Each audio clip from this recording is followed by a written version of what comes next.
Good morning, everyone. I'm Subhash, and I'll be taking your session today. Hey, morning, Subhash. Vijay. Hi, Vijay. Good morning. So I think people have started joining, and we can start at around like 8 or 8.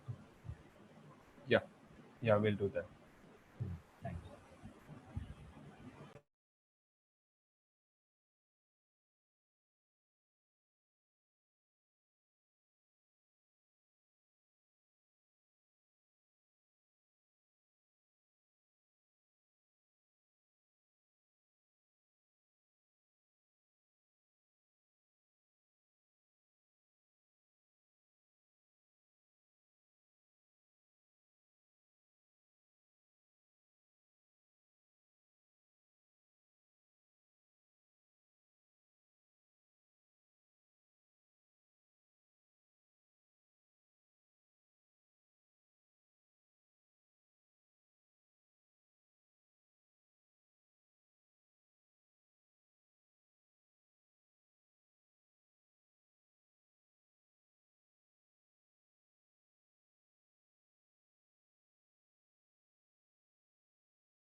See, people are joining in. Let's wait for maybe a minute or two. It's a bit early in the morning, so let's wait for a Yeah, minute. yeah, not a problem at all. We normally start like 8 at 8:05 so that all people have joined in before. Okay.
Subhash, we can start now.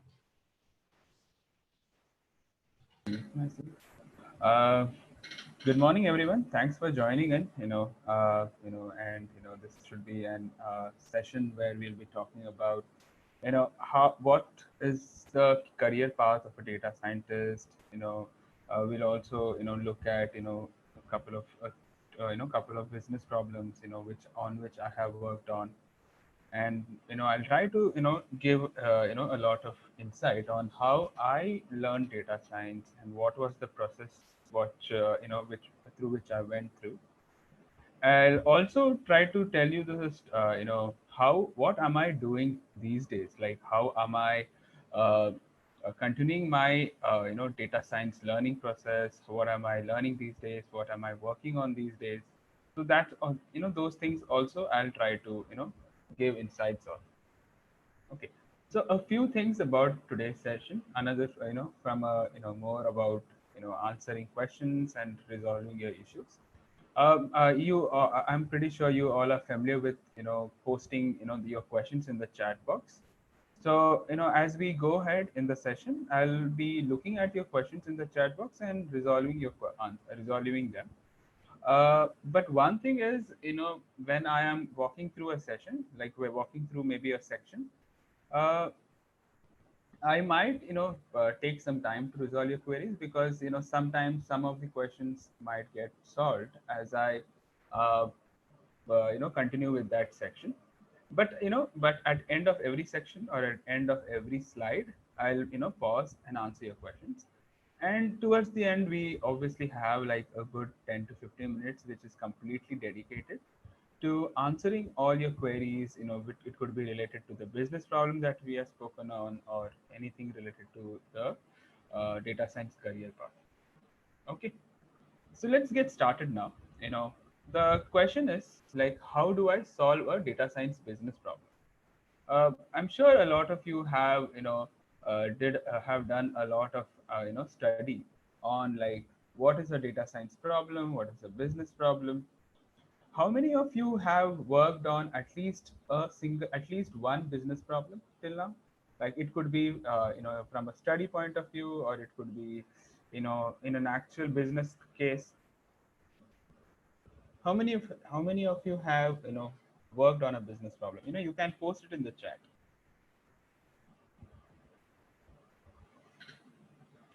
I'll wait for a couple of answers before going ahead. It could be like you worked on a business problem or a data science problem while you were studying something, or it could be like, you actually did that while working in your, firm or company or startup.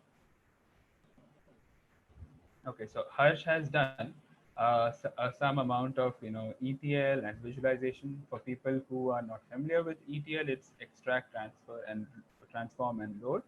It's basically converting data into a more usable format. And then you have visualizations, is basically looking at the data. Krishna has also worked a bit, from a CRM point of view. Like, he has worked, looking at data on a CRM. It's a customer management platform, and in IT architecture. Okay, thank you for your answers. So now, I think, I think a lot of you are new to this field, so I that gives me an understanding how I should structure the some of the sections that we are going to look at. Okay, so yeah, so let me tell a bit about myself. I am Subhash. I work as a data scientist, and I also have a lot of full stack development skills. I have worked as a data scientist in Fractal AI for over than two years. Over there, I work with different teams. It could be like the insurance team or the manufacturing related teams. It was, or maybe it was the teams which were building some products using machine learning and deep learning. I also co-founded CityFlow, which is a public transportation startup in Mumbai. Over there, as I worked on various components of the company. Where we built the app, the website, the backend. We also built an data science based routing network, which helped us understand like which kind of transportation or which routes in the city will be profitable or are needed for the people. So yeah, so that's what we used to do. We used to run buses in the city. And more recently, I have been consulting and freelancing as a data scientist with a lot of firms. I also, uh, build websites and backends which go along with the data science problems. So you build, so you take a business problem and you build a product or a solution. And for that solution, you need to, when you want to deploy it, a lot of times what you need is you need an app or a website where users can interact with that solution. So that's where the website part comes in. Okay. So yeah, so this is my LinkedIn profile link, and who you can just check it out if you're interested. And I have mentioned a lot of work that I have done on it. And if you want, you can also connect with me on it, and can speak. Okay. So, a bit about my journey into data science. I graduated as a mechanical engineer from IIT Patna. I did BTech in mechanical engineering. Uh, the very interesting part of mechanical engineering is towards the end of this mechanical engineering, a lot of people choose to work on robotics. Robotics, as in from a theoretical point of view, I got to learn a lot about the artificial intelligence part of it, like how how can we program a robot to collect data from its surrounding and process the data and take actions on basis of that. You have some rule based models, like, okay, if there's a wall in the front, that means you have to take a right. Or the temperature is really hot, so it means that you need to switch off the heater. Those kind of things were the rule based robots, where there was a certain condition. If it was met, there was some kind of actions that were taken. And it evolves into much advanced systems, like uh, let's say instead of having one sensor, you have multiple sensors. You have like a vision sensor, you have something like a gyroscope, or like a uh, accelerometer, which is actually telling what direction are you walking in. Are you walking erect, or are you going to fall down? So there are, if this kind of data that comes in becomes complex and it has a lot of different variations, at that point you need some kind of algorithm which is able to make sense of it and take actions on basis of that. And that's where machine learning and AI, all these algorithms come into play. So that's how I got introduced initially into data science. I knew I got to learn the algorithms that go behind data science, but obviously I didn't immediately start working on it. Before getting into data science, I worked a year as a mechanical engineer. So it was mechanical engineering firm. So what it meant is I ensured installation, testing, and some amount of design of the machines, engines, and pumps. And also I was responsible to plan for the inventory, like how many different machines should we buy, what spare parts should we procure, and uh, what kind of manpower do we need to hire. So that's what I did. Absolutely nothing to do with data science. My data science journey actually started when I started working at Fractal AI as an analyst in the FMCG domain. And you know, it's like some 8 years ago. So yeah, so that's when data science was kind of starting to bloom. So I started learning while I was working on different business problems. So I did have some amount of knowledge on the different algorithms that existed, but I had never applied them, like absolutely had never applied them. While working as an analyst, I got an opportunity to actually apply them on different business problems, tweak them, you know, uh, to and tweak them and fit them into different business problems. Because uh, what I actually had learned was AI or machine learning from a very robotics point of view, like how do you make a robot move, or how do you make it take decisions. But that same algorithm can be applied to business problems. Like even business problems, you have data, of sales or some marketing information, and on basis of those in predictions, or on basis of those data points, you have to take some business decisions. So it's kind of like very similar, but only the kind of data and the domain has changed. Okay, so let me pause a bit here and try to answer any questions if you have. So if you have any questions till this point, you can post it in the chat, and I'll try to answer them. Guys, you can unmute yourself as well if you want to ask a question. Okay. Shouldn't be a problem. Yeah. Yeah, so you can unmute yourself or post it in the chat, whichever works for you.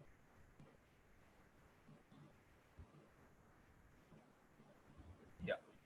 Okay. So we have a question from Harsh. The question is, how difficult was it to get into coding? So the thing is, programming isn't really much of an issue. Like, so let me give you a context. So programming is actually a way by which you're communicating with a computer. So what you are actually telling the computer to is to pick up the data. So that is basically read a data, right? So it's basically a command, right? It's learning a syntax or learning a very simple language. So it would be like read data from this location or from this file. Then it would be look through a certain row of this, look through this a certain column of this data. So the programming that is needed to start working as a data scientist or in this data science or machine learning domain is actually not so difficult. So it's about understanding a certain keywords or certain code words, right? You know, we have, across times, we have, come across a lot of different mobile apps, let's say social media, right? Uh, I'm sure a lot of you, started using when social media, platform like Instagram or Facebook, over the last 4 5 years. You know, before that, we did not have the concept of likes, comments, pages, profile, so many different things. So these basically are keywords, which are being used in a social media context. Okay. So even, the same analogy can be applied over here, right? It's all about learning those terms which are relevant to programming. Okay, so it's just spending some time, spending some effort, time, time and effort to learn those keywords and those terms which are related to programming. Once you learn that, it will become very straightforward, right? You will know if you want to read a file, this is the syntax that you're going to use, or this is the code that you're going to use. Okay, does that answer your question, Harsh?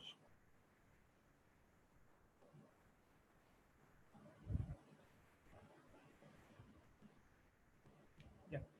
So yeah, I'm pretty sure a lot of you will have this question, because because coding is always thought as something which is very difficult, or which is a skill which is very difficult to acquire. It's like a niche skill, but it's all about spending some amount of time and effort to understanding those words which are relevant to that domain, right? Like just like you start working in a different you start working in a certain kind of company, you have a different kind of terms related to that, like efficiency, performance. You have different terms for the different roles you have in that company. So that is very much analogous to programming, right?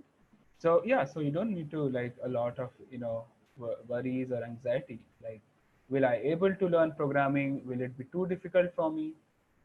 So programming is not actually difficult. It's just about getting familiarized with those terms, and it's a lot, obviously a lot about practice, right? Once you practice, using those terms again and again, it will become very familiar, right? Now, if someone talks to you about posting a status, or liking a page or liking a post, it's so you know intuitive or so obvious what they mean, right? That's what's going to happen if you spend some amount of time learning programming and doing it on your own.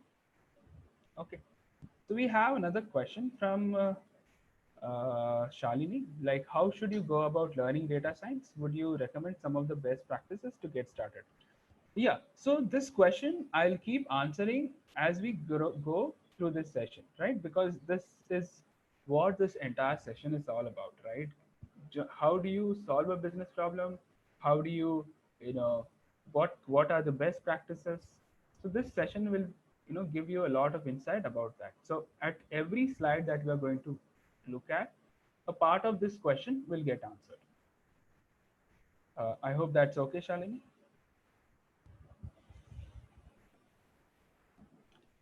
Yeah. Okay.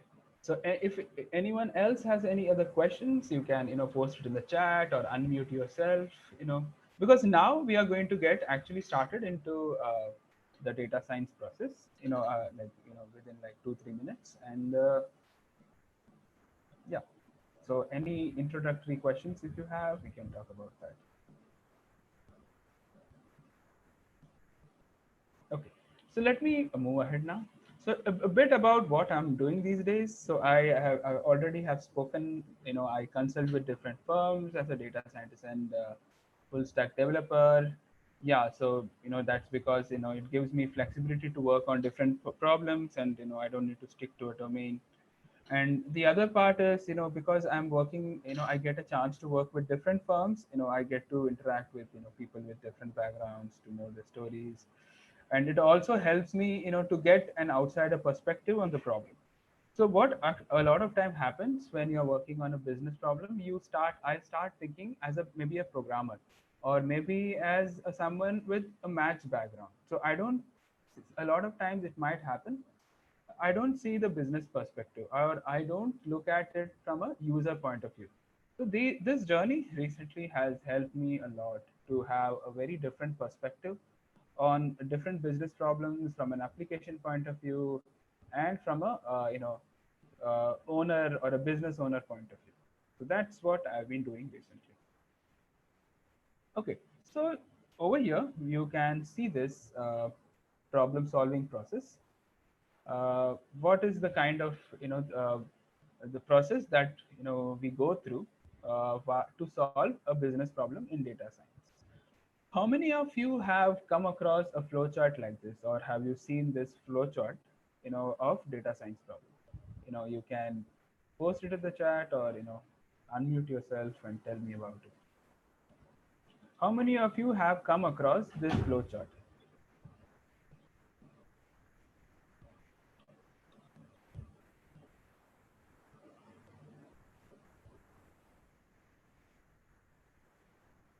Yeah. Yeah, so I see a lot of you are familiar with this, so which is quite nice, but I'll still, walk through each and every block that's there, that's a part of this entire data science problem solving process.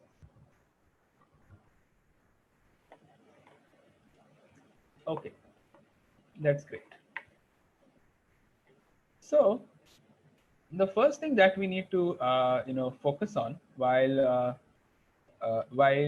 we are working on a business problem or any kind of business data science problem, is we need to understand what is the business problem, right? What are we trying to solve?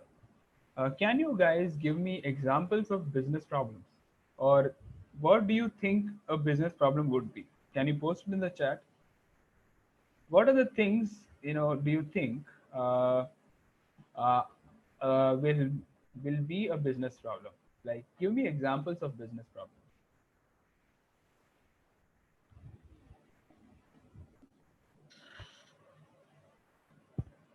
But yeah, price prediction is one of those problems. Business growth, any problems a business needs to solve. Inventory management, yeah, inventory management is a business problem. Classification problems. So classification problems are type of business problems. They are not a individual business problem. Understanding customer behavior is a business problem. Predicting forecast uh, in a firm, customer segmentation, marketing, yeah, so these are all different business problems uh, that a lot we work on day to day as a data scientist. Yeah, it could be also taking the sales to a next level. For example, at this point we are having a certain kind of product, a certain kind of sales. Now we are introducing a new kind of product which is like a premium product. So that would mean we need to have a different approach for the sales. So good to see a lot of you are quite familiar with business problems. So let's deep dive into all these different sections. The first is a business problem. So we have defined is what is the business problem that we want to work. So let's say we want to work on enhancing the sales, like or increasing the sales of a firm. So that means we can do a lot of stuff. It could mean we could uh, so there, this is how we are going to think about it, right? How do I increase the sales? So sales can be increased by different ways. One thing is like a very like a layman thing would be reduce the prices, right? If something becomes cheap, people would think, oh wow, this is so affordable, let's buy it, right? That's also one approach, but that isn't the data science way. Like we want to understand what can we do to increase the sale at the same time increase the profits for a firm. Okay, so it could be different things like identifying customers better, improving the marketing. We could improve marketing in such that we are reaching out to the customers who are genuinely going to be our customers. So basically, we are increasing the quality of our marketing and sales out. So what we need to do is, so now we can define this problem as increasing sales would be to make our marketing more focused to customers who will definitely buy our product. So that is now an customer identification problem. So can you see how we came from a sales problem, like a problem where we are going to increase sales or increase profit, to a customer identification problem, right? Customer segmentation. We want to identify who are our most loyal customers or customers who spend a lot of money on our products. We want to identify them and find new customers who have similar characteristics like these loyal high value customers. So now it has become a customer segmentation problem. So that is this process where we are going to break down this business problem into data science problems. So now we have spoken about identifying the right customer. Okay, among new customers, right? I mean, new people, we want to identify the right kind of customer. It could also mean like we want to invest the marketing budget into the most efficient sales mode or the marketing medium. Like it could be, oh, let's say we can be identify that emails have a very high conversion rate for customers. So we would spend more money in email campaigns.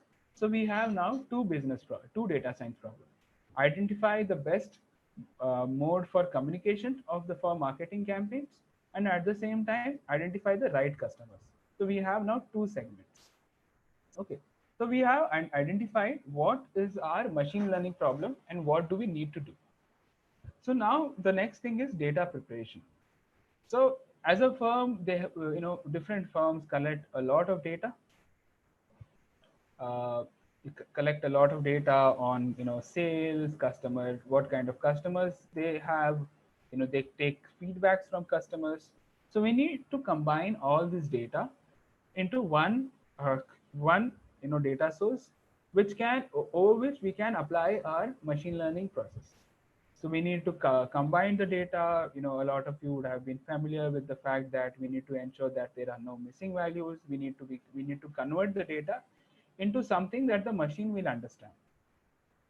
So that's what we need. That is what we need to do in data preparation. The next step is exploratory data analysis.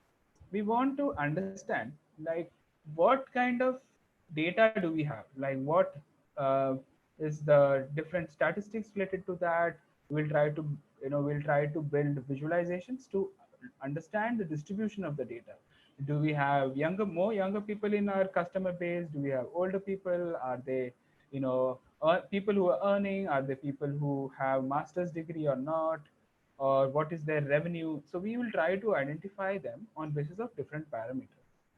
And once we are done with this, we'll be able to identify, or maybe at least get a rough feeling that what kind of machine learning algorithms or modeling techniques can be used.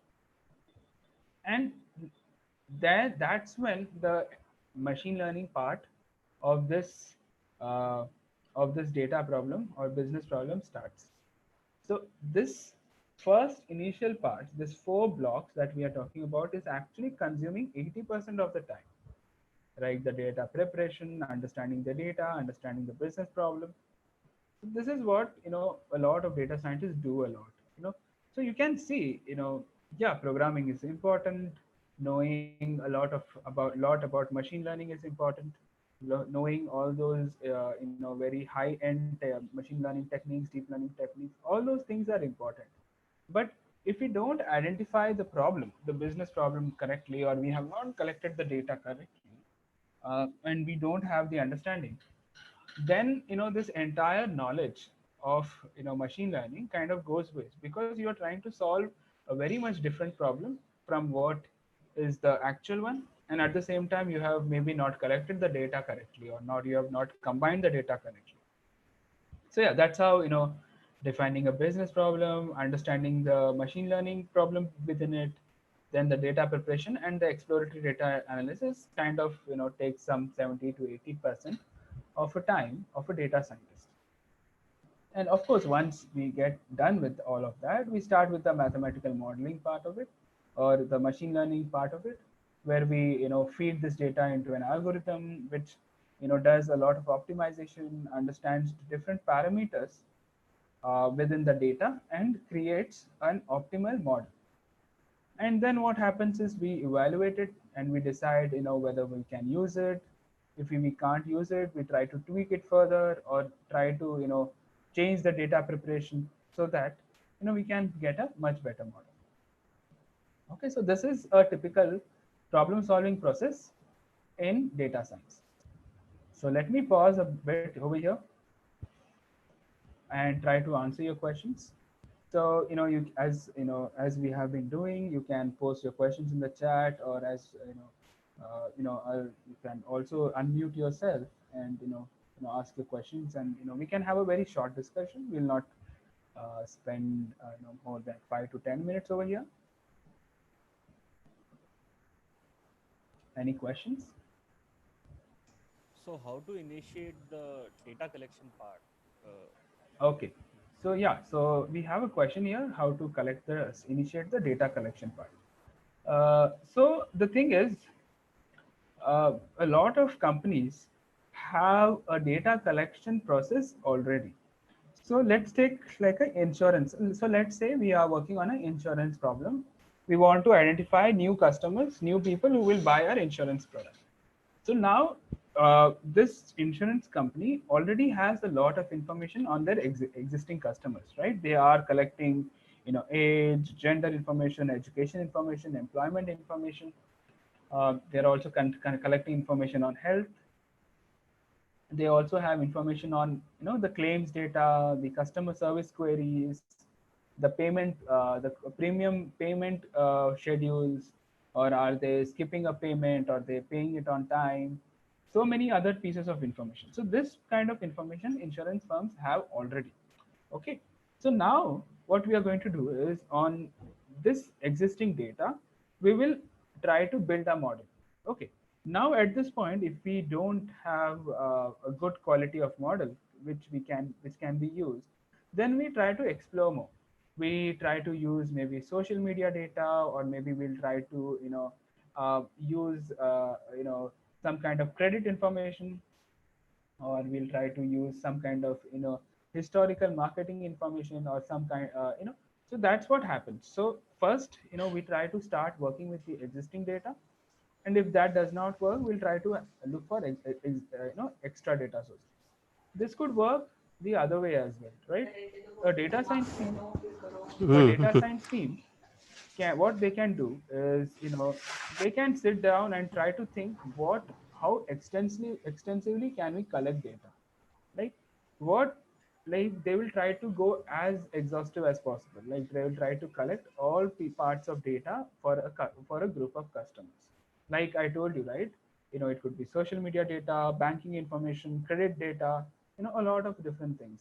And it could also be include things like, if it's available, more information on the employment information, like what's their salary, what kind of education do they have, how many members in the family do they have, are they married, are they divorced, more, like a social information of a customer.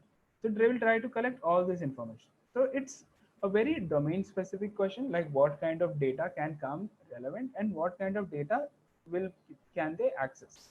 So that's kind of the whole data collection So the process. firms like Fractal, how do they collect data?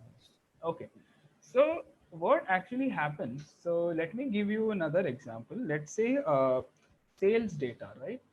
So what's going to happen? Like every time you buy a product, okay, all those products have a tag, right? They have a barcode.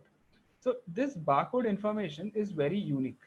So let's say you are going buying a product from like a supermarket. So every time you buy a product at the cash counter, those barcodes are collected, right? Those barcode numbers are scanned. So those machines are actually collecting data. So obviously those data machines don't collect information about you, but they are actually collecting the sales information. So now uh, this company which is making these POS machines, they have exact information on like which kind of product was purchased in a certain location in the country. Okay, so they will know that, okay, like, okay, this person buy lives in not this product was bought like some 100 times in this locality in Pune. So they have this level of granular information because they so now these firms, they actually collect this data and they kind of organize it, and they sell this data to everyone, basically, like whoever is able to purchase it, they can buy that data. So now if I'm working on a FMCG problem, like all these like if I'm trying to build a prediction for toothpaste, toothbrushes, company like Fractals, they purchase the data from these firms, okay, who have been collecting data from supermarkets. It's not just supermarkets, right?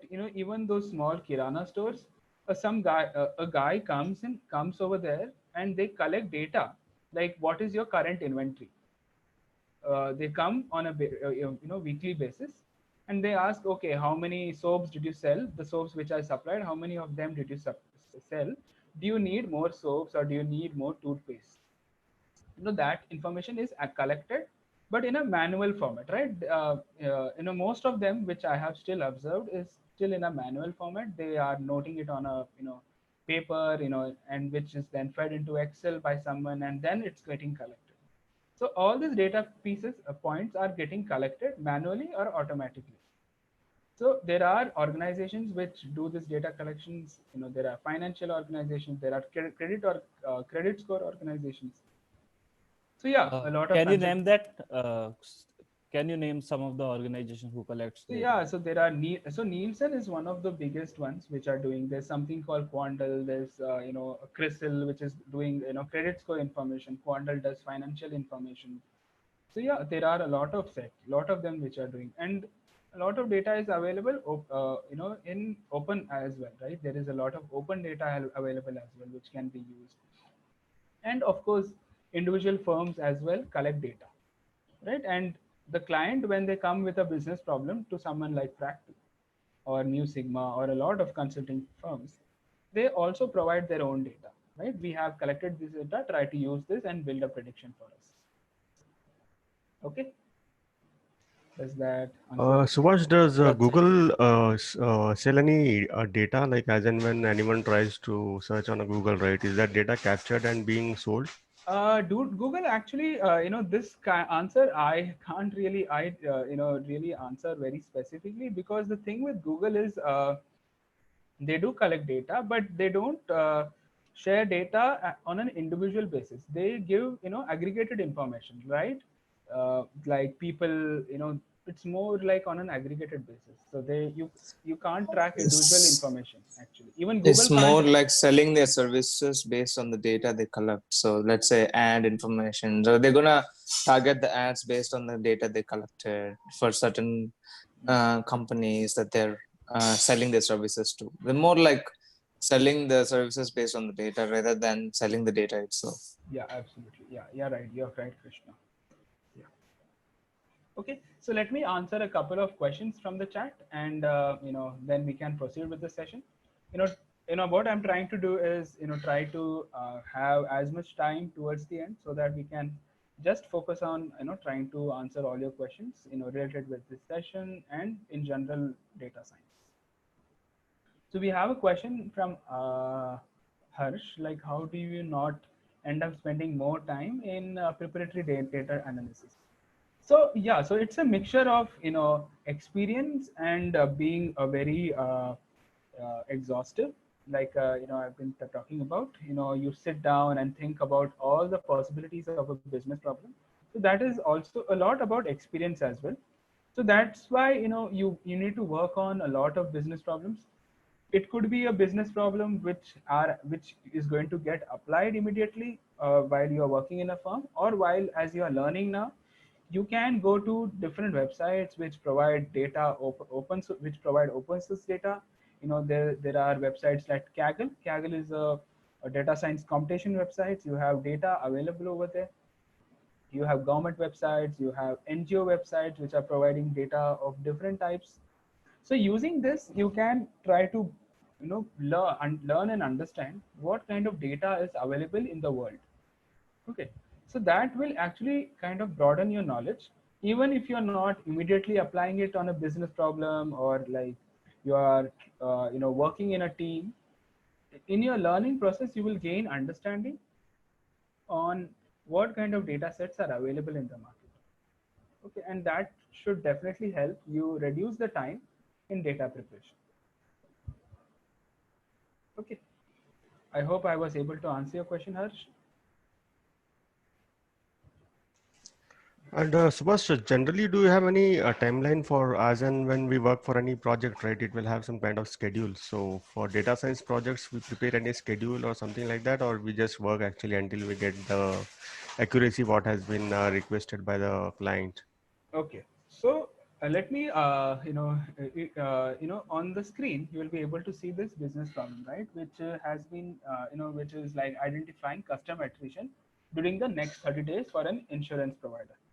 So in this case, you can see that the deadline will be very short, right? A customer is going to leave you within 30 days. So basically, let's say I am your insurance, you are my insurance provider. I pay premium every month, and that's how I get access to all of your services. So let's say I paid on 15th, okay, 15th of September. Now the next premium date comes on October 15th. So I think this gives you a good context on the timeline of the data science problem. Here, over here, on 15th, from 15th to 20th, or maybe within a week, you have to identify who are the customers who are going to leave your service. You want to identify all those customers and then try to take steps and try to understand like why are they leaving. If you can retain them, you'll try to retain them. So the timeline is really short in this business problem. So yeah, so that's how it works, right? It's quite dependent on how quickly do you want to implement the solution. Like in this case, you want to implement the solution like within like 2 days, 5 days, like or a week, because within like every day you lose out is an opportunity you are losing to ensure the customer doesn't leave you. So that's how this works, right? You have like a week to build the model and immediately go and start implementing the solution. Does that answer your question, Santosh? Yes, Subhash. Yes, makes sense. Thank you. Okay. So this is one of the business problems that I worked on. Identifying customer attrition during the next 30 days for an insurance provider. I'm sure all of you are familiar with insurance and insurance premium.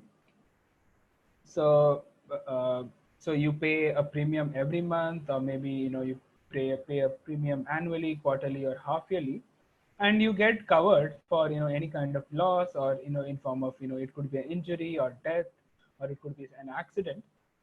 You get covered for it. Okay, so what actually happens is, the main source of revenue for insurance provider is the premium. Okay, so it is very important that all the customers pay their premiums on time. Okay, so that's one of the main requirements for an insurance provider. And of course, a lot of customers are going to leave the insurance provider for different reasons. They could be leaving an insurance provider because they were not satisfied with this service, or they got an opportunity to get insured at a lower rate. I mean, there could be a lot of reasons, right? There could be that their claims were not satisfied, the customer service is poor, or they just decided that I don't need insurance henceforth, right? It could be any of these. So every business problem has a stakeholder. A stakeholder could be like a marketing team, the customer service team, and the business team. So stakeholders are the people who have some kind of inputs into the business. They need insights from this solution, so that they can take steps to ensure that the business grows or stays as it is. So the marketing team and the customer service team, what they will do once they get this solution, they will create marketing campaigns, they will do customer outreach, so that the customer problems can be solved, and at the same time they can be offered new products which will try to make them stay with the current service. And of course the business team is and stakeholder, because they need to track, they need to plan for the new expenses, the new campaigns or new products that they are going to produce. They are not produced, then they are going to offer. And at the same time, the business team will also be responsible to modify the existing product or modify the existing process, so that the satisfaction levels can be increased, so that customers don't attrite next even in the month coming after this. So it's not just about the month of October, it's also about the month of November. If there is something which takes like a week to solve, then they'll do it immediately. But if it's a problem that's going to take 2 months or 3 months to solve, they can at least initiate the process, so that in the future they will not lose people due to this kind of a problem. So that's the role of business. So what we actually did is very straightforward. We identified customers who are going to stop paying premiums from the next month onwards, and we exactly gave like, okay, these customers are going to attract, and you can talk to them. Okay, and that's what the customer support team or the customer service team did. So a lot of you would be thinking like, what kind of data did we use? Like, we use information on insurance premium payments. So there are customers who pay premiums. So we can have a lot of information on basis of customer premium payment. There is something called a due date, right? Let's say the due date of insurance payment is 15th of October for almost everyone. And the first so normally what happens, if you are a monthly premium payer, what you would do is you would try to pay the premium a little before the due date, so that you don't lose out or the policy does not lapse and you don't stay and you don't become uninsured. So that's what people do. So what actually we were able to identify, like using data, exploratory data analysis, is that a lot of people were paying the premiums on the last day. Okay, and a good proportion of the people who were paying premium on the last day, they attracted in the previous instances. Like, we took information across like 2-3 years, and we saw the behavior of premium payment. Like, okay, how many of them were paying on the due date? How many of them were paying like 3 days before it or 5 days before it? And we took this information and we tried to look it using different visualizations, and we kind of understood, like, people who were really not interested, or people who were attriting, they were ending up paying premium on the last day. Okay, so this was one insight that we got. Then we got insights like, some of the customers made a call to the insurance provider, and because the IVR was too long, so they had to wait a lot of time, or their problems did not get solved, or they got routed to a department which was not capable of solving their issues, or their customer service experience was very poor. So we got information like that, of this sort, from this customer service data. There was also information that, they raised the issue, but it was never solved, or took a really lot of time to solve. Like, it took more than a month to solve. So that's why they kind of stopped paying, because they were monthly customers. So for them, it was, they would expect the problems to get solved as soon as possible, because they wanted to see results within the period of a month. And then the information that we used was lifetime value. So lifetime value is like, how much premium will a certain customer pay throughout their lifetime. And here the lifetime is start of payment of the first premium till the last premium that a customer would pay. So this is the lifetime value. So more the lifetime value, it would mean the higher the value of a customer. And there was claims data. And this again was, right, something happened for which they had to raise an insurance claim. How quickly was their issues, how quickly was the claim, claim money given out, was their claim rejected, these kind of information we were able to extract. Or even over here, when we were seeing the time it took to for the claim to get resolved, if it was more than a month, a lot of people were dropping off. So these kind of informations you can extract from the data analysis, the preliminary statistical and visual data analysis that we are doing. So we took all this data, we combined them, and then we were able to build a model which kind of gave us the list of customers who will leave. And with this list of customers, we were able to prioritize on basis of lifetime value. We want to focus on retaining high value customers immediately. Right? I mean, there could be 1 lakh customers who are going to leave your service. Of them, 10,000 are high value customers.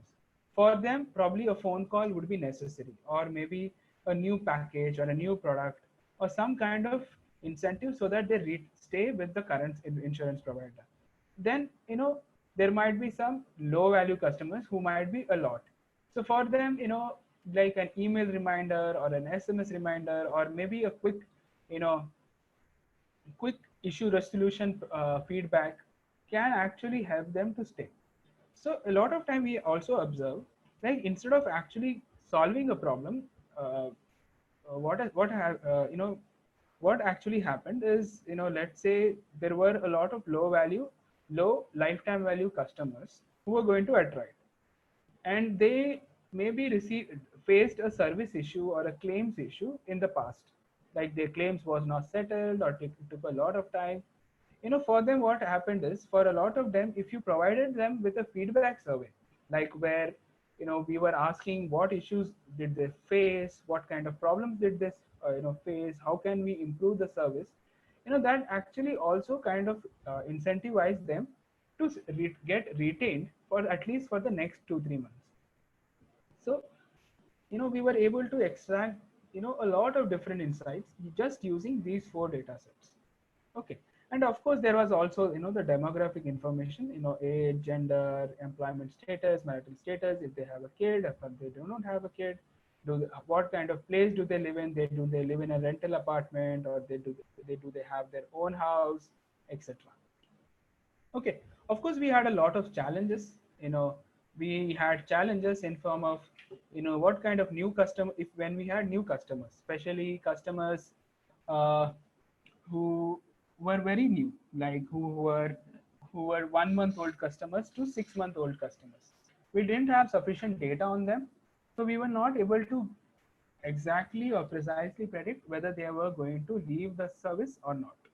And there were also a lot of annual and half yearly and quarterly payment customers for whom this model did not work. But this is how, we worked on this business problem to, identify customers who will leave our service. Okay, so this is one of those business problems that I worked on in my career. So let me pause for like maybe a couple of minutes, not a lot, because we'll have to proceed with the session. If you have a very specific question to this business problem, you can post it in the chat, or you can ask me, or by unmuting yourself. Just a couple of minutes, I'll just answer. Subhash, Yeah. Yes, please. is this problem will be solved by supervised learning or unsupervised learning? This will be solved by supervised learning, because we already have information on the users who left our service in the past. Okay. Right. So it will be a supervised learning problem.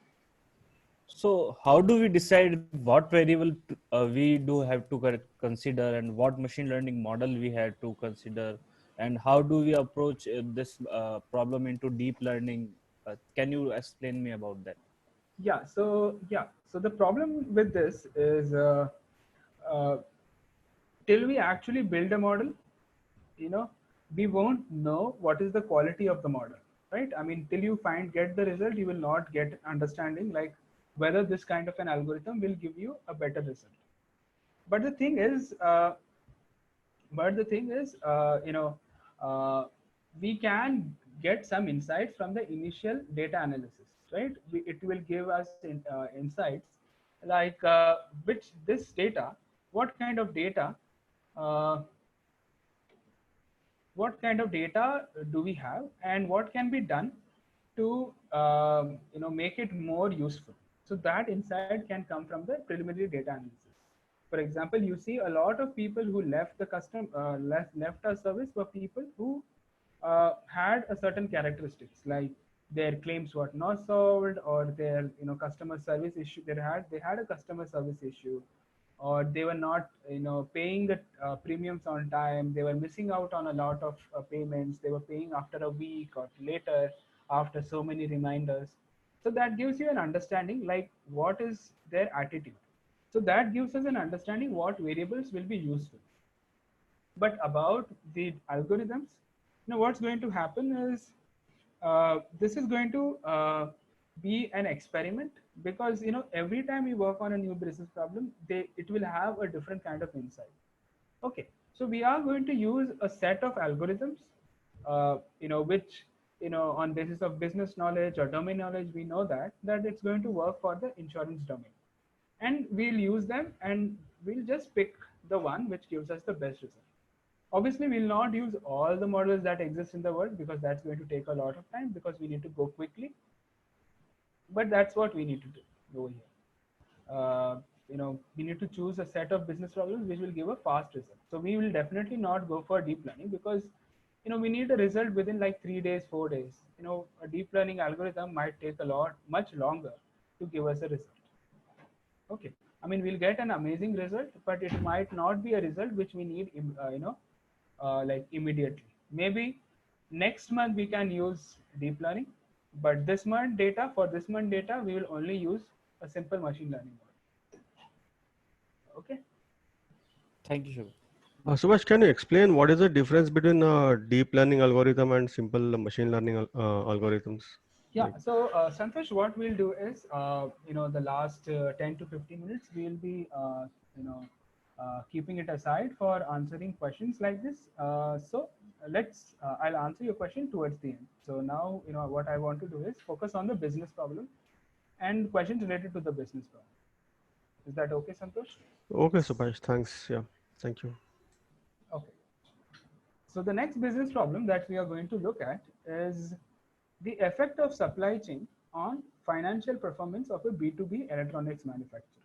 So there was a electronics manufacturer, and this electronics manufacturer is not a smartphone manufacturer or a television manufacturer, but this firm is actually manufacturing components, like all those small components which go into an electronics circuit or electronics board, like displays, those ICs, the plug points, those resistors, all those small components that we see on an electronics board.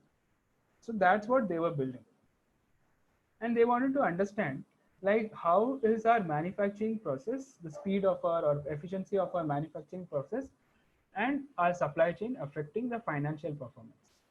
So the stakeholders were the supply chain team, the CFO, the chief financial officer, the finance team. So they were the main people. And of course the CEO and business team also is interested because they need to also monitor the performance of the company. So we wanted to identify the inefficiencies in the supply chain and its effects on customer orders and retention. Like supply chain inefficiencies would be like, let's say you create an order on 1st of October. Okay. But the order, the order gets acknowledged on 5th of October. And I mean, obviously there could be a lot of reasons, right? 1st of October was a Thursday and 5th of October was a Monday. We had a long weekend. But at the same time, there could be other reasons that the supply chain team or the manufacturing team is actually slow in collecting orders and giving acknowledgement. Then there could be another thing like after giving acknowledgement, how much time does it take to start the manufacturing?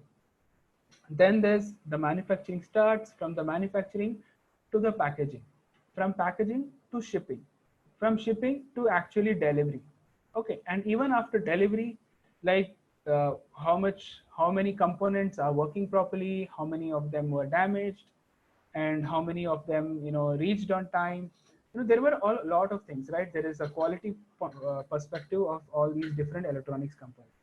So these were a lot of supply chain inefficiencies which exist in all firms, right? In a manufacturing company, all these problems do happen. And they wanted to understand how was it affecting customer orders, because these components were taken and collected and they were integrated into a device like a smartphone or a television.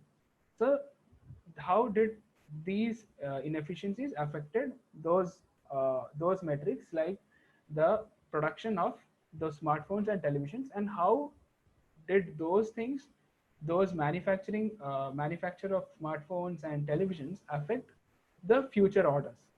That's what we wanted to understand. So for this, we use the supply chain data, the order data, client feedback, and rating. The supply chain data, I have explained already. It's like it contains information on order, acknowledgement, start of manufacturing, end of manufacturing, packaging date, shipping date, delivery date. This was actually the supply chain data. And even over here, it could be like some components got manufactured quickly, so they were delivered first. Some got manufactured slowly, so they got delivered later on. So this is also supply chain information. Then there was order information. It was, it contained information on the size of the order in form of number of components, the value of the order, how frequently was the order being done across different clients. And the last thing was client feedback and rating. So we combined all of this and we were able to understand like how delays in acknowledgement, how delays in manufacturing, how delays in packaging, delivery, and shipping was actually affecting future orders from a customer. So the insights that we got was, let's say we had three types of customers, right? Let's say we had like a very huge customer which had turnovers in billions, right? Like something like Sony, Samsung. So this B2B manufacturer was manufacturing for everyone. So let's say it was like Samsung or Sony or like very big firms. So over there, the delays in supply chain were not affecting so much in the future orders, because the insight that we were able to draw out was, these big manufacturers had big godowns and had huge inventories. So a small delay of 2 days or 3 days in our deliveries was not affecting them, because they already had millions or at least thousands of components in their godowns, which they were already using for their manufacturing. So whenever they ordered, it was to increase or store more components in their godown. It wasn't going to directly get assigned to their manufacturing process. So that's why we were able to understand, okay, even a day or 2 or maybe 3 day delay was not really affecting the customer orders for large scale clients.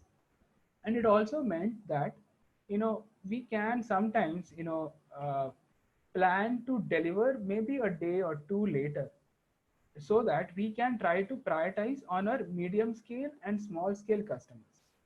So then came the medium sized customers who had like an order size like maybe more than 1 million to maybe some 100 million or something. So these were like our medium scale customers. So these guys definitely had some amount of go down and storage warehousing capacity, but it wasn't as big as something like Sony or Panasonic or like the ones we spoke about. So these guys always had a buffer, but it was not big. So let's say there was a delay like 7 days in delivery, or there was a like the complete delay in 7 days, or there was a delay in order acknowledgement like by 2 days or 3 days. We noticed that we were losing out on these customers because like they were okay with some amount of delays, but a lot of delays. So the magnitude of delay was was a little better than a very small scale customer, but it was still, there was a threshold beyond which they would also stop ordering from us. So that was identified for medium scale customers. And then came the small scale customers who were like building like 10 products or 20 products in a month. For them it was very important that we delivered on time or before time.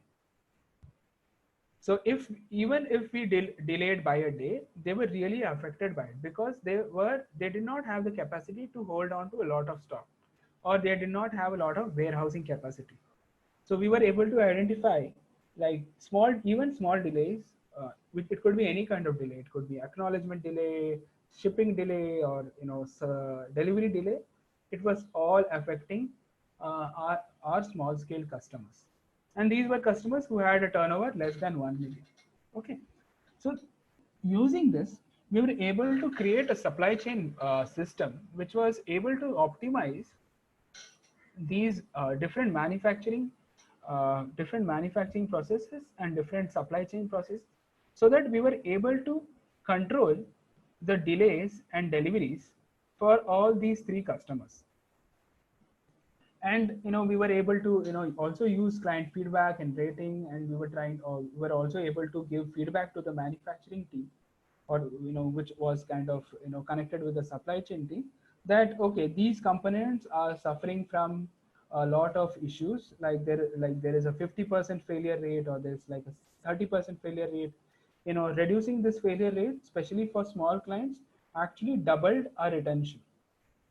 Or maybe if the failure rate was very low, the customers always they kind of stuck with us, because the small scale guys, they don't want to spend a lot of time choosing new vendors, trying to onboard them onto their processes. So they also want reliability, right? Because for them a new vendor would mean a lot of new changes. And so that's why we found out how to prioritize the customers on basis of their size. Of course, we faced a lot of issues on basis of missing data. Like a lot of clients did not provide any feedback or rating or orders. They just stopped ordering.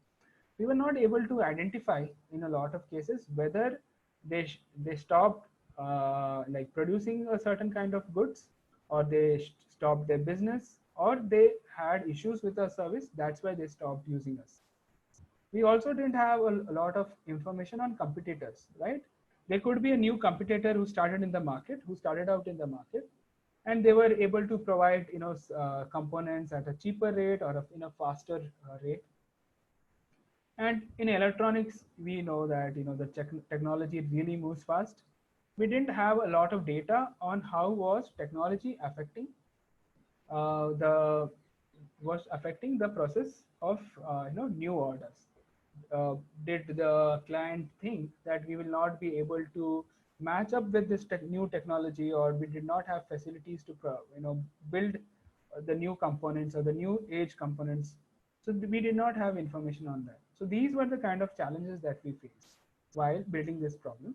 But towards the end, we were still able to identify like what can be done to reduce the problems or reduce customer attrition, or and at the same time we were able to optimize the supply chain to manage delays and improve quality of products.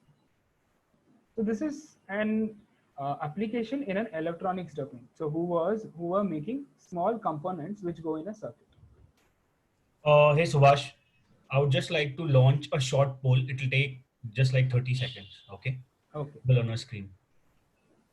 Hey guys, you will see a poll on your screen. It's just a couple of questions. Please take it, and I would like everyone to take it.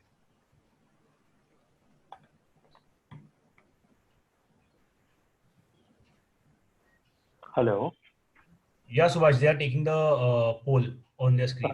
No, it's Bhavish this side. I want to ask a question with Subhash. Yeah, sure.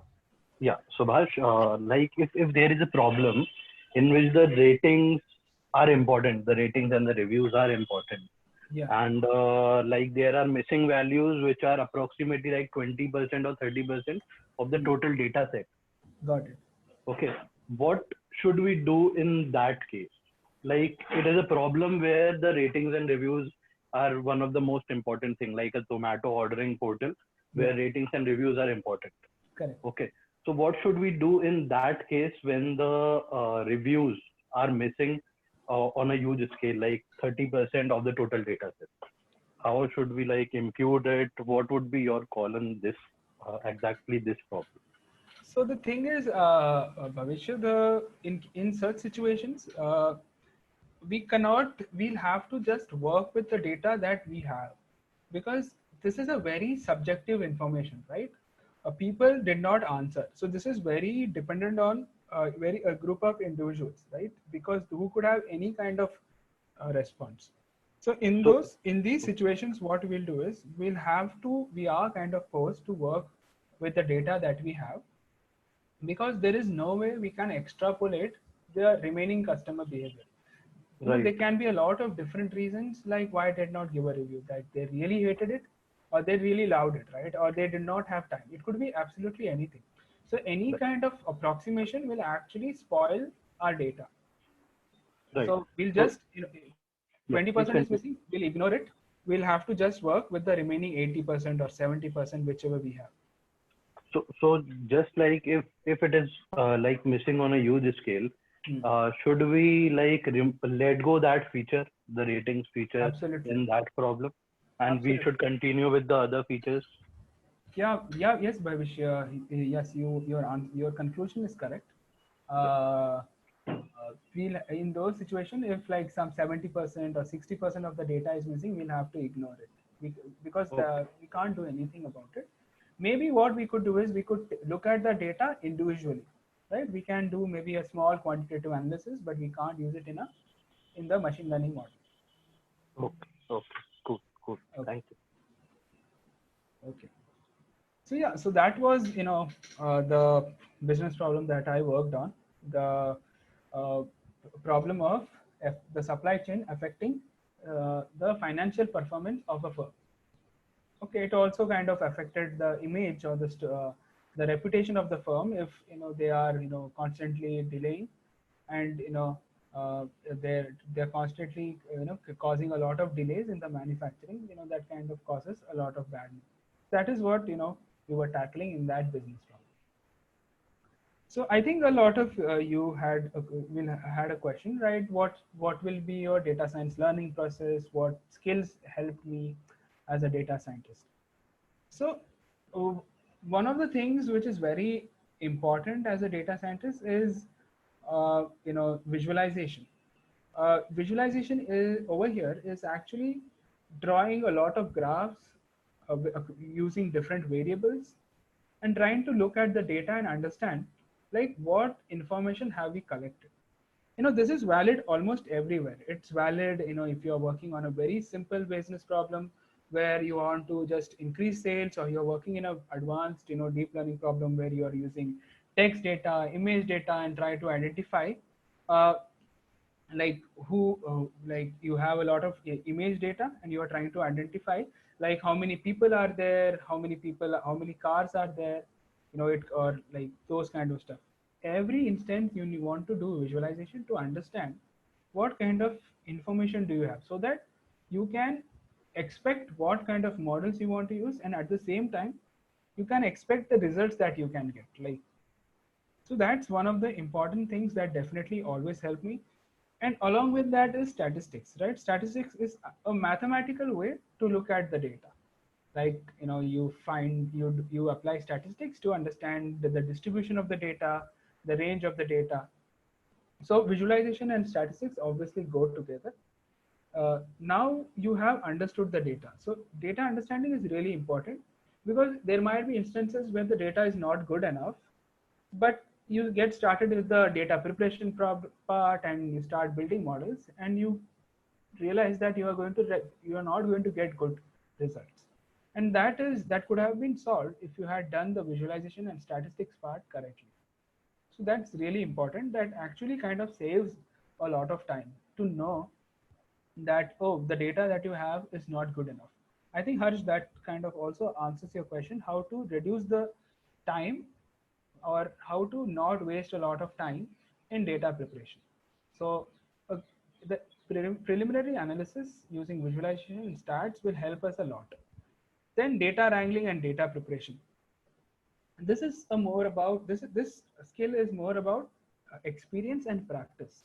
So there isn't any book which is going to tell you, like, okay, you need to prepare the data this way, or you need to prepare the data in a certain other way. It's more about experience. Like, as you build more models, it could be for a business, or you are building it casually as you are learning. It's going to give you insights. Like, if I prepare the data in a certain way, it's going to give me better insights. And as we go ahead, if you go ahead with your data science learning process, you will know that there are a lot of options how you can prepare the data or convert the data into a machine readable format.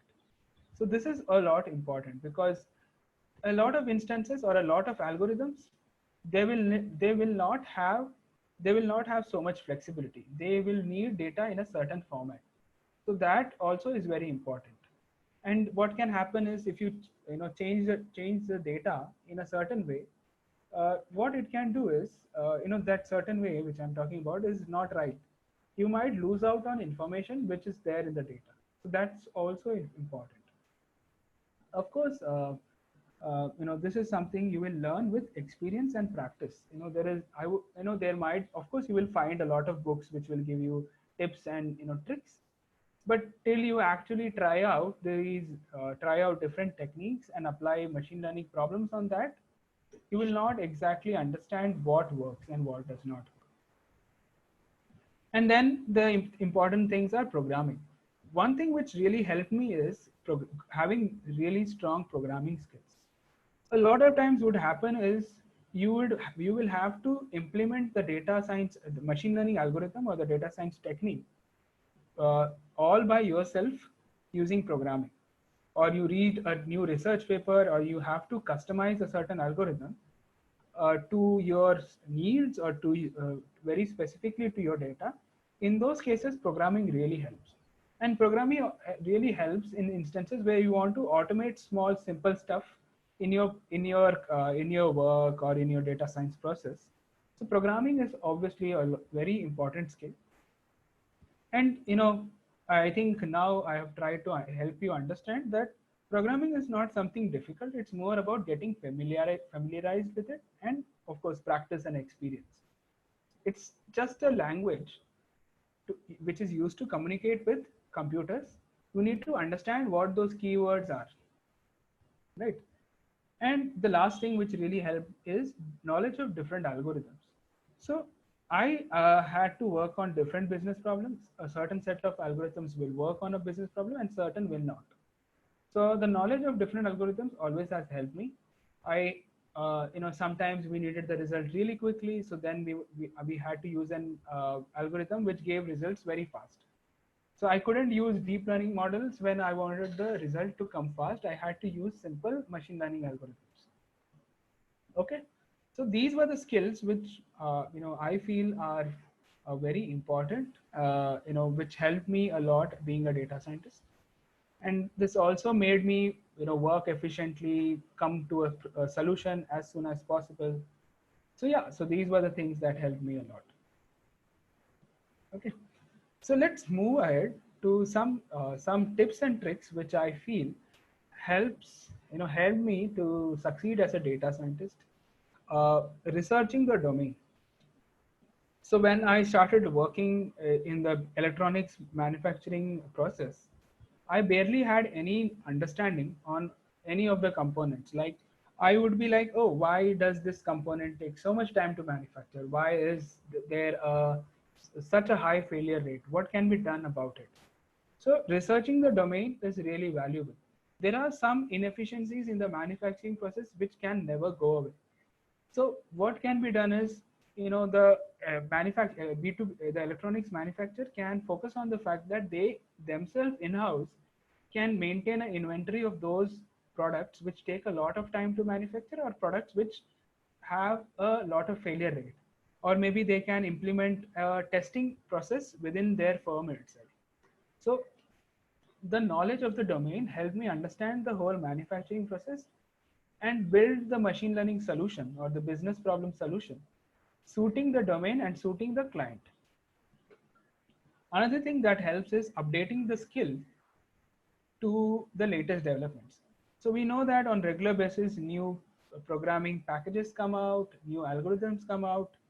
So updating the skills and of course, experimenting with these new techniques helps, because we want the results to come out as soon as possible, and at the same time we want them to be right and usable. So these new techniques definitely help us with that, and also updating our skills with the latest development. When I say skills and techniques, when I mean techniques, it's the new kind of algorithms.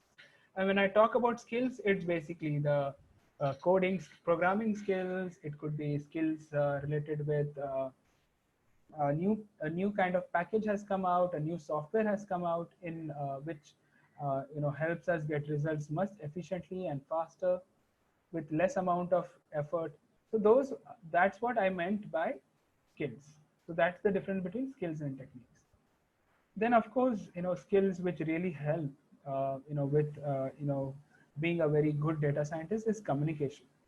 A lot of times what happens is we are working with people who have no knowledge on statistics, or who have no information on any kind of machine learning process. So communicating our results in a more business friendly way is very important, because otherwise they will not be able to implement those steps, because we will do a lot of process in data science and machine learning, but will not be able, if you are not able to communicate with them properly, then there's absolutely no use of our entire data science process. We might have put a lot of effort, but it'll just go to waste. So communicating the results in a business friendly way has always been very useful, because we want to give them actionables, not some statistics or numbers, right? So that's very important. And again, something much related with implementation is collaboration. So as a data scientist, I feel if I just build a solution and provide it to the business, and if I don't help them in the implementation, they might, not implement my solution properly. So collaborating with, different teams, it could be your own team, the business team, let's say the manufacturing team, is very important. So that's another thing, like you collaborate till the end, till the result gets implemented. And even in the implementation process, there can be instances where uh, the solution wasn't implemented properly, or you learn new inefficiencies. Then you can tweak the solution to manage or handle those problems. So those things kind of help in being a very good data scientist, so that you build a good solution. At the same time, you ensure the implementation of the solution is also up to the mark. Okay, so these are some tips and skills which I wanted to share with you. So yeah, so that's all I wanted to share, and now we can uh, uh, look at all your questions, all your queries which have remained unanswered. It could be related with data science, it could be related with career planning, or it could be related to the business problem which we spoke.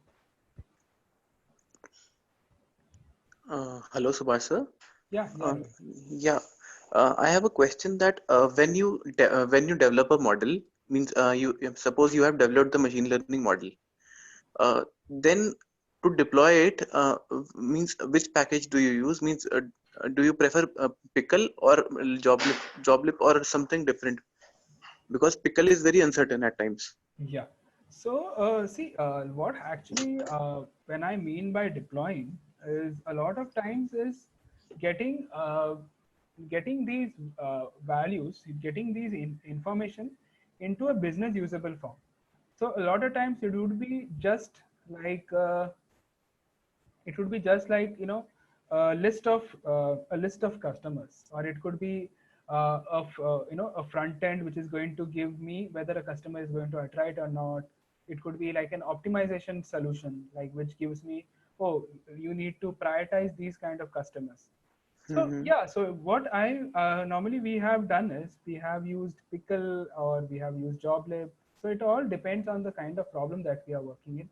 In a lot of instances, what has happened is, you know, uh, it has been more like a real-time problem solution as well. So it could be for an optimization problem. When a new order comes in, you want to learn on basis of on that process, learn on basis of that model, and implement that solution immediately. For example, a new order comes in, right? You want to prioritize that.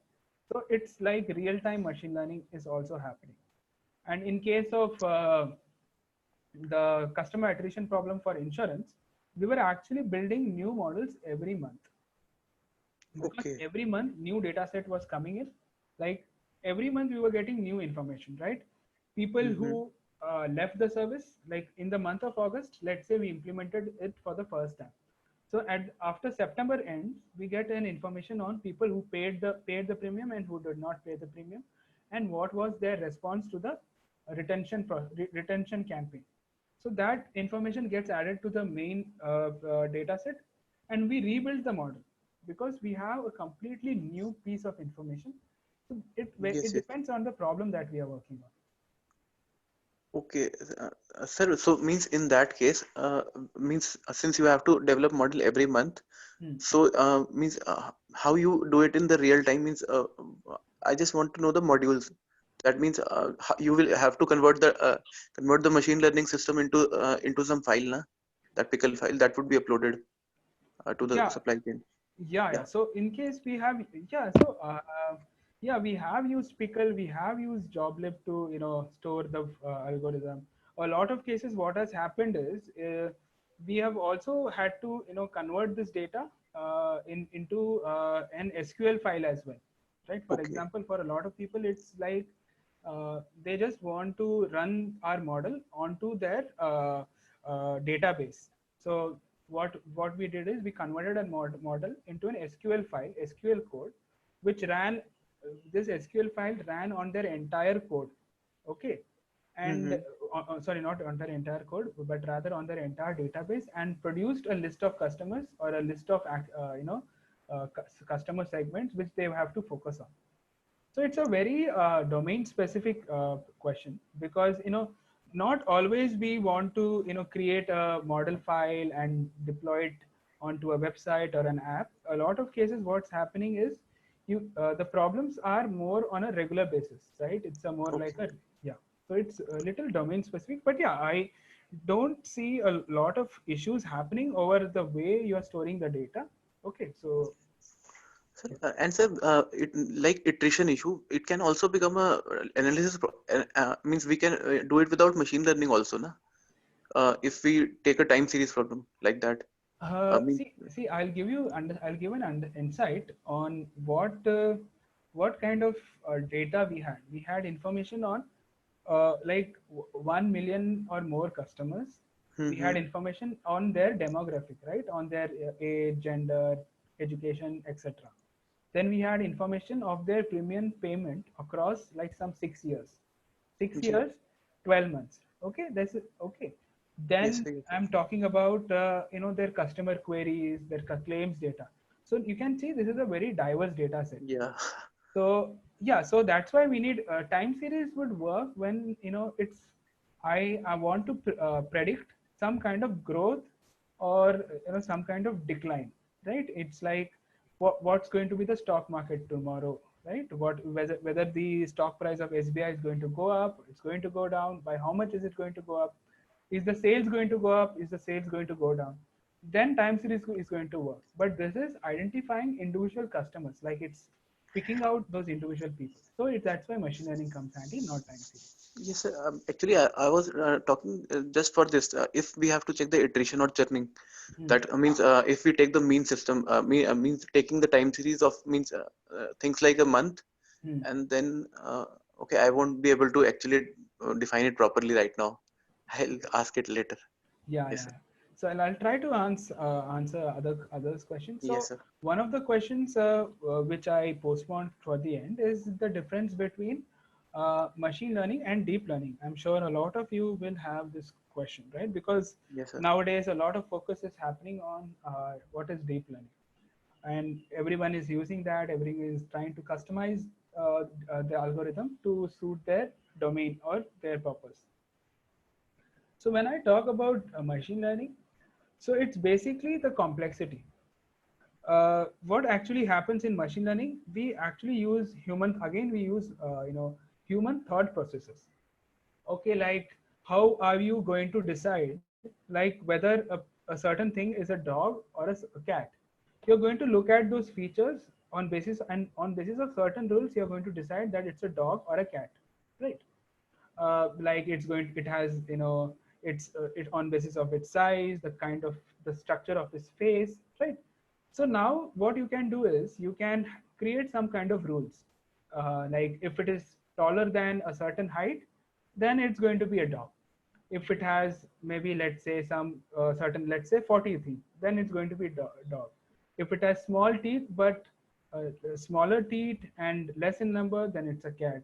If it all it cares about it's fish, is eating fish and drinking milk, then it's probably a cat. Then if it is a dog, then it's probably going to be interested in eating all the kind of stuff. Is it more friendly, is it not friendly? So these are questions that you are asking, and these are very straightforward questions, right? It's yes or no, or it's like what's the number of teeth does it have, what's its height. So this is also data. So when you use simple machine learning models, you are going to use this data, and what it's going to do is it's going to use simple rule based questioning, or it's going to use some kind of splitting on basis of values, and then it's going to give you results. Okay, so it could be like you're sorting your books in your home, right? You are going to keep your history books together, you're going to keep your geography book together, you're going to keep your biology books separate. You're separating on basis of rules, on basis of the different variables. So that's what simple machine learning is all about. Machine learning is all about. There are some kind of rules by which you are going to separate the data, and then you are going to get your result. That's kind of a very generalized explanation for machine learning. But what happens in neural networks and deep learning is there are no such rules. What actually happens is these algorithms kind of replicate what's happening in your brain. So there are a lot of neurons. There are neurons which are enabling sensory information, like which is collecting light from different objects, which is collecting sound information, which is collecting taste information, right? So there are some nerves which are doing that. Then there are some nerves which are collecting those information and kind of combining them. Then there are some nerves which are once these information has been combined, it's going to go into the memory and try to match patterns with that. So neural networks and deep learning algorithms are basically representation of human brain and nervous system into a computer system. So that's deep learning. So now, because these algorithms are more closer to human thought process, they are working more efficiently. But of course, you need to understand that they are going to take a lot of time to process, and they also need a lot of data. So when we actually think of a human being, all our lifetime, we all are probably what, 20-year-olds, 30-year-olds, but our nervous system, our gene, or our brains, they have been evolving since a billion years. They have gotten a lot of information, and this information is stored in our genes, right? From that, so that's why we have so much powerful systems, because we have our machines and our bodies, and not machines, our bodies and our nervous systems have been learning across this time. Okay, so we know that, okay, something is hot by touching it, but the fact that we have to remove our hand away from it so not to get hurt has been learned across so many years, across across so many millions of years. So that's why, deep learning algorithms need a lot of time to learn. At the same time, they need a lot of data as well. But once they get trained, they are really good because they are very close to human thought process. I hope that answers all of your questions. I'm sure every one of you had one or such questions in your mind. Yes, sir. Hey Subhash, I think we are done. It's 9:35. So thanks for the wonderful session, Subhash. And I'll share the feedback with you as well. Guys, I'll share the recording and deck with everyone on Slack. So don't worry about that. The presentation, the whole session recording. Yeah, I have a question for Subhash. If there is just 5 minutes. Yeah. Yeah, Subhash sir, I want to know one thing, that like I am also still, you can say, not very good at programming right now. Okay. Means means what should be what should I benchmark for programming? Like, should I know the algorithms for the programming also? See, Rohit, the thing is, there is no like upper threshold, or there is no benchmark on these things, right? What actually happens is, the entire process is like kind of continuous. Let's Yes, say sir. you are going to learn a certain algorithm. Let's say you are going to learn, let me say, linear regression, right? This is one of the algorithms in Yes, sir. machine Yes, learning. sir. So what you need to do is you need to learn the mathematics behind it. You need to learn the statistics behind it. And Yes, sir. once you understand, then what's going to happen? You are going to at least understand how the algorithm is going to work. Then the next step is learn the code, the programming behind that algorithm, right? So it's not Okay. like, I mean, it's a continuous process. Even, for example, me, I'm also still learning, I'm continuously learning like the new deep learning algorithms that are coming, the new machine learning algorithms, the new programming techniques that are coming. So this process is continuous. So what you need to solve a problem, you learn skills related to that. Because Python or any programming language in machine learning is like a big programming language. It's not something that you can learn within like a period of 3 months or 6 months. It's a continuous process. Yes, sir. Okay. And you are saying that we have to get to the mechanics of the deep means the machine learning, means the programming behind that. Sir, how can we go there? Means by checking the modules Yeah, inside, definitely. how That's it the is working. process. Yeah, that's how you go. You learn the statistics and maths behind it. Then Mm-hmm. once you have some amount of basic programming skills, what you can do is you can try to implement those mathematical and statistical equations by yourself. And then what you can do is you can go online and look for modules which are implementing linear regression. Okay, so Oh, that's how it's yes. going to work. Okay. Okay. Okay. Yeah. Thanks.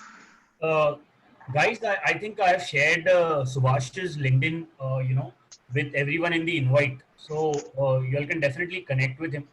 And what I'll do is, Subhash, can I add you on the Slack channel? Yeah, you can do that. I'll Yeah, answer. so I can add Subhash on the Slack channel also in the transition group, and you guys feel free to ask queries. That shouldn't be a problem. I Yeah. think you all liked the session. It was fruitful. Thanks, Subhash, for the wonderful session. I have shared the feedback form with you guys. Kindly fill in your important feedback, and we will share the session recording and the deck with you by Monday, Tuesday. Okay. Thanks a lot. Have a nice Yeah. Sunday. Thanks, Subhash. Thanks a Thank lot. you so Thank much. you. Have everybody take care. Bye. Yeah. Thank you. Thank you. I'm Okay. ending the meeting now. Yeah.